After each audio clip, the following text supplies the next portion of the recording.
이 시간 우리 하나님의 말씀을 좀 함께 볼게요. 시편 132편입니다.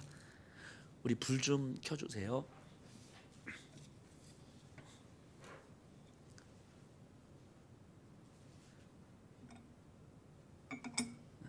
시편 132편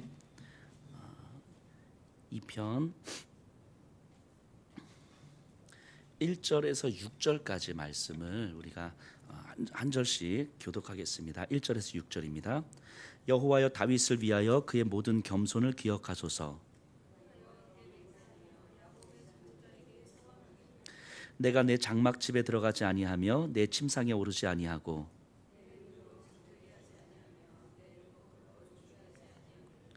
여호와의 처소 곧 야곱의 전능자의 성막을 발견하기까지 하리라 하였나이다. 나무밭에서 찾았도다. 아멘. 오늘 이 시편 132편은 그냥 보면 이게 무슨 말인가 싶은 생각이 드는데 이 다윗의 시가 아니고 다윗을 기억하는 어떤 사람의 시예요. 다윗의 어떤 모습을 기억하냐면 1절에 보면요, 여호와여 다윗을 위하여 그의 모든 겸손을 기억하소서. 그러니까 다윗의 그 겸손을 기억하는 그 누군가가 하나님 앞에 나아가면서 순례자의 삶을 살아가면서 찬양하는 시예요. 그럼 이 다윗의 겸손함을 기억하는 건데, 다윗의 겸손함이 뭐냐면 2절부터 해서 이렇게 쭉 나오는데요, 그냥 낮아진다, 저 사람 참 겸손하네, 이런 의미가 아니에요. 2절부터 5절까지를 제가 읽어볼게요. 그가 여호와께 맹세하며 야곱의 전능자에게 서원하기를 내가 내 장막집에 들어가지 아니하며 내 침상에 오르지 아니하고 내 눈으로 잠들게 하지 아니하며 내 눈꺼풀로 졸게 하지 아니하기를 여호와의 처소 곧 야곱의 전능자의 성막을 발견하기까지 하리라 하였나이다. 자, 이 부분은 이제 설명이 좀 필요해요. 5절에 보니까요, 여호와의 처소 곧 야곱의 전능자의 성막을 발견하기까지 하리라. 그러니까 야곱의 전능자의 성막을 발견하기인데, 이거는 이 여호와 전능자의 성막은 언약궤를 얘기해요. 그러니까 이 시편 132편은 다윗이 여호와의 언약궤를 다윗성으로 이렇게 모셔오는 그 장면을 이제 묘사하고 있는 것인데, 전능자의 성막을 발견하기까지 다윗이 뭐라고 이야기하냐면 내가 내 집에도 들어가지 아니하며 내 침상에도 오르지 아니하고 내 눈으로 잠들게 하지 아니하며, 이렇게 이야기해요. 그러니까 여호와의 언약궤를 모셔오기까지는 내가 잠도 자지 않을 것이고 내 집에도 안 들어갈 것입니다, 이렇게 서원을 했다라고 이야기해요. 자, 그럼 이건 좀 역사를 좀 아셔야 되는데, 여호와의 언약궤가 도대체 어떻게 됐길래 다윗이 이렇게 이야기를 하는가 하면요, 이 이스라엘의 제 초대 왕이 사울 왕이잖아요. 그리고 두 번째 왕이 다윗 왕이에요. 근데 이 사울 왕이 되기 전에 이스라엘이 이제 엘리 대제사장이 있을 때 이스라엘과 블레셋이 전투를 합니다. 근데 전쟁을 하는데 이스라엘이 불리하니까 언약궤를 전쟁터로 가지고 나오는데 져요, 전쟁에서. 그래서 블레셋에게 이 언약궤를 빼앗깁니다. 이 언약궤라고 하는 것은 이 십계명을 담은 두 돌판이 들어가 있는 나무 상자인데, 이 상자 자체는 아무 의미가 없는 것이지만 여기에 이제 하나님의 두 돌판 십계명, 즉 하나님의 언약, 약속이 담겨져 있는 궤라는 거예요. 그래서 이 상자 자체가 의미가 아니라 이걸로 상징되어지는 하나님의 약속, 하나님의 언약, 우리와 함께 계시겠다고 하시는, 당신은 우리의 하나님이시고 우리는 하나님의 백성입니다 라고 하는 하나님의 언약을 상징하는 궤인 거예요. 그래서 이 언약궤는 여호와께서 우리와 함께 하십니다 라고 하는 그 성전의 의미를 담고 있는 거예요. 그래서 성막이 지어지기 전에 언약궤가 있었고, 그러니까 언약궤가 성막이 지어짐으로 성막 안에 들어갔고, 성전이 지어짐으로 성전 안에 들어간 거잖아요. 그러니까 언약궤, 성막, 성전은 결국 같은 의미인 거예요. 하나님께서 우리와 함께 하십니다 라고 하는 그 상징적 표현인 거죠. 그런데 이 언약궤를 뺏긴 거예요, 블레셋에게. 그리고 언약궤를 뺏겼는데 이 언약궤를 다시 찾아오는 과정에서 여러 가지 사건들이 있었는데, 그러다 결국 예루살렘까지 못 오고 이제 기럇 여아림이라는 지역에 아비나답이라고 하는 사람의 집에 이제 머물러 있게 된 거예요. 이게 뭐 언약궤로 오는 과정에서 사람이 죽고 뭐 이런 과정이 있어서. 근데 이게 이제 사울 왕이 등극하기 전의 일이에요. 그러니까 매우 오래전 일인 거예요. 그런데 이 사울은 왕이 되었을 때에 그 언약궤에 대해서 전혀 생각을 안 합니다. 언약궤를 이 예루살렘으로 가지고 와야 되겠다 이런 생각을 전혀 안 해요. 즉 언약궤가 사울에게는 별로 중요하지 않았어요. 바꿔 말하면 여호와 하나님이 사울에게는 그렇게 큰 비중을 차지하는 게 아니었단 말이죠. 그러니까 자신이 내가 왕이야 라는 것이 중요했지 하나님이 내 삶에서 가장 중요하진 않았다는 거예요. 자, 근데 그러니까 이런 상황이에요. 근데 이제 6절에 보세요. 우리가 그것이 에브라다에 있다 함을 들었더니 나무밭에서 찾았도다. 이거 에브라다에 있다 함을 들었더니, 이걸 좀 정확하게 표현하면 에브라다에서 들었더니 이런 의미예요. 이렇게 해석하는 게 좀 더 정확해요. 에브라다에서 들었고 나무밭에서 찾았다 이 의미예요. 자, 에브라다 혹시 어디서 들어보셨습니까? 에브라다 누구의 고향이죠? 에브라다는 다윗의 고향이에요. 다윗의 고향. 그러니까 다윗 2세. 예. 그럼 에브라다는 다윗이 어렸을 때 자랐던 동네예요. 그 2세의 집에 있었던. 그럼 에브라다에서 들었다. 누가요? 다윗이. 그럼 다윗이 어렸을 때 언약궤가 빼앗긴 거잖아요. 그리고 이제 기럇 여아림에 있는 거잖아요. 근데 그 이야기를 에브라다에 있을 때 다윗은 들었다는 이야기예요. 그리고 나무밭에서 찾았도다. 여기서 나무밭은 기럇 여아림의 아비나답의 집을 의미하거든요. 그러니까 에브라다에서 어렸을 때부터 들었고 당신이 왕이 되었을 때에 기럇 여아림에 있는 아비나답의 집에서 언약궤를 찾아왔다 이 얘기를 하는 거예요. 자, 그럼 이 6절이 의미하는 바는 뭐냐면 다윗은 어렸을 때부터 이 여호와의 언약궤에 대한 소식을 들었을 것이고 이것에 대한 어떤 소망이 있었겠죠. 안타까움과 소망이 있었겠죠. 이 어린 다윗에게. 왜냐하면 어린 다윗은 하나님을 의지하면서 자라왔던 시절이었기 때문에, 그래서 어떤 것도 의지할 수 없는 외로움과 서러움으로 자라왔던 다윗은 여호와 하나님을 의지하고 여호와 하나님을 찬양하는 그 힘으로만 버텨왔었거든요. 그러니까 그 다윗에게 있어서 여호와의 언약궤가 빼앗기고 저 기럇 여아림에 있다는 소식을 들었을 때에 나는 내가 나중에 정말 반드시, 아니면 이 민족이 반드시 저 언약궤를 찾아와야 되는데, 여호와 하나님이 우리 가운데 계셔서 하나님을 중심으로 우리가 살아가야 되는데, 이런 소망을 품었다는 거예요. 그리고 다윗이 왕이 되었을 때에 그 기럇 여아림에 있는 언약궤를 다윗성으로 가지고 오죠.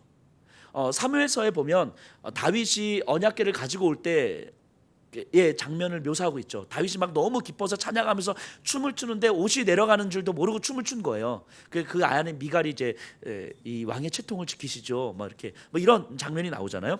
그만큼 다윗은 그냥 언약궤를 찾아온 것이 아니고 어렸을 때부터 그것을 사모했던 거예요.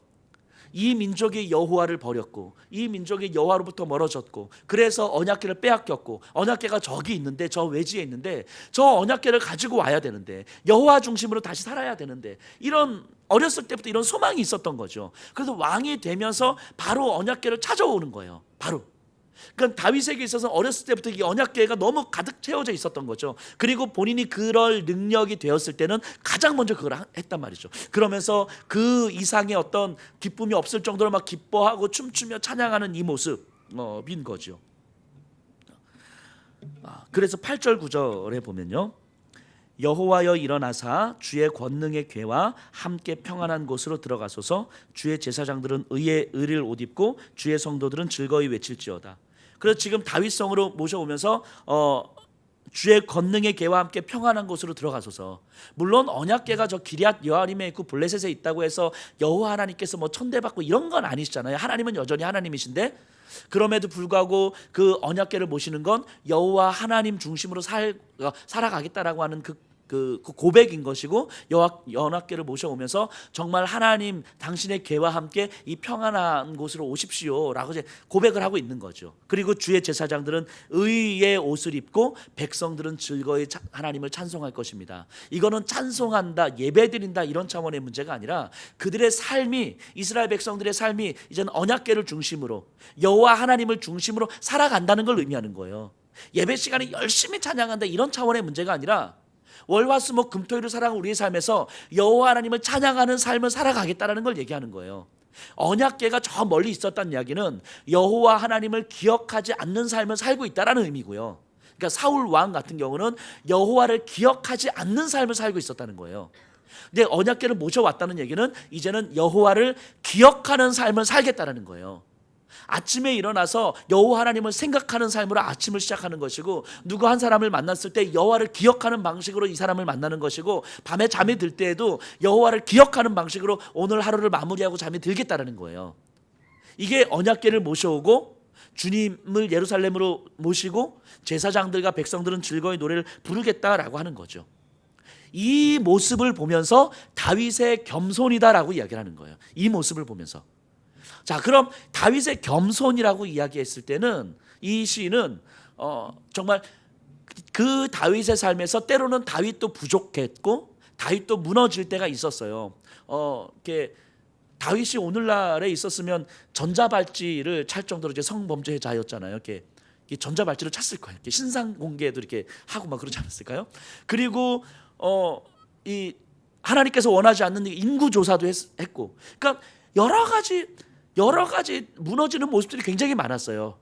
그럼에도 불구하고 다윗의 전 삶을 평가하는데 중간중간에 그렇게 연약하고 무너지는 모습들은 있었지만, 그럼에도 그의 평생의 삶은 어떻게 하면 여호와를 기억하는 삶을 살 것인가, 어떻게 하면 여호와를 중심으로 내가 오늘 하루를 살 것인가, 이렇게 살아가는 삶이었다라고 평가를 하고 있는 거예요. 그걸 보고 다윗의 겸손이다라고 이야기하는 거죠. 즉 겸손함이라고 하는 것은 그냥 사람들 사이에서 그냥 낮아진다, 저 사람 참 예의가 있네, 이런 걸 이야기하는 것이 아니라 여호와 하나님 앞에 나를 낮추는 거예요. 내 생각보다 여호와 하나님의 말씀을 앞세우는 것이고, 내 경험보다 여호와 하나님의 말씀을 앞세우는 것이고, 내 마음의 무너짐과 좌절보다 여호와 하나님의 마음을 앞세우는 것이고, 내 가족과 내 유익보다 여호와 하나님의 마음을 앞세우는 거예요. 그걸 겸손이라고 이야기하는 거예요. 그래서 다윗은 왕의 채통보다 여호와 하나님을 기억하는 것이 훨씬 더 중요했던 거예요. 그래서 옷이 내려가는지도 모른 채 기뻐하고 춤추는 거죠. 왜냐하면 여호와를 모시고 여호와를 모시는 그 기쁨은 사실은 내가 손가락질을 받고 내가 모욕을 받고 내가 무시를 당하는 것보다 훨씬 더 큰 거예요. 이거를 다윗의 겸손이다라고 이야기를 하는 거예요. 그 겸손이라고. 이 다윗의 모습을 이 시인이 기억하면서 이 사람들이 찬양하고 고백을 하고 있는 거예요. 그 오늘날 우리도 마찬가지인 거죠. 오늘날 우리가 겸손하다라고 하는 것은 하나님 중심의 삶을 살고 있는가에 대한 질문을 던지는 거예요. 오늘 하루 하나님께서 나와 함께 계심을 우리가 인식하고 고백하고 있는가, 내 삶에서 하나님을 확인할 수 있는 삶을 살고 있는가.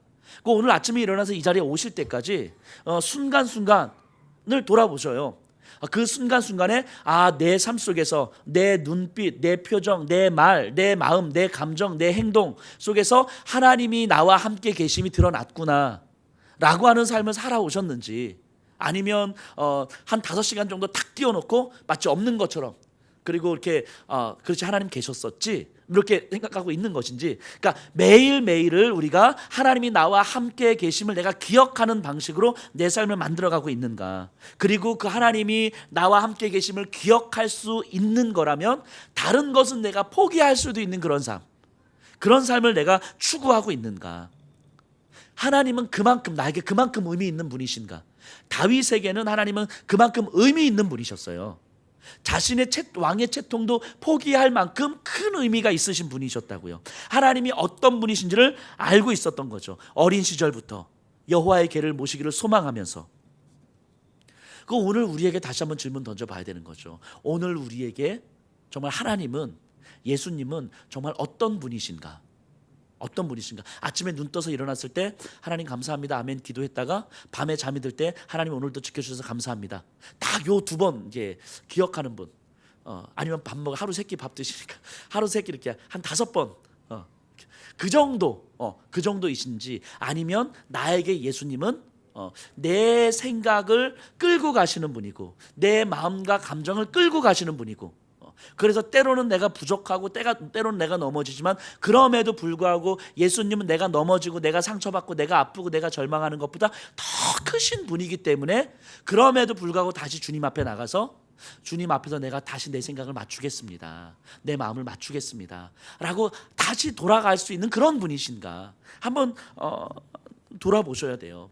그 언약궤, 여호와께서 백성들과 맺어주신 그 언약을 기억하면서 그 언약을 중심으로 살아가고 있는 그 이스라엘 백성들의 삶, 아니 살아가야만 하는 이스라엘 백성들의 삶, 그것을 기억하고 소망하는 다윗.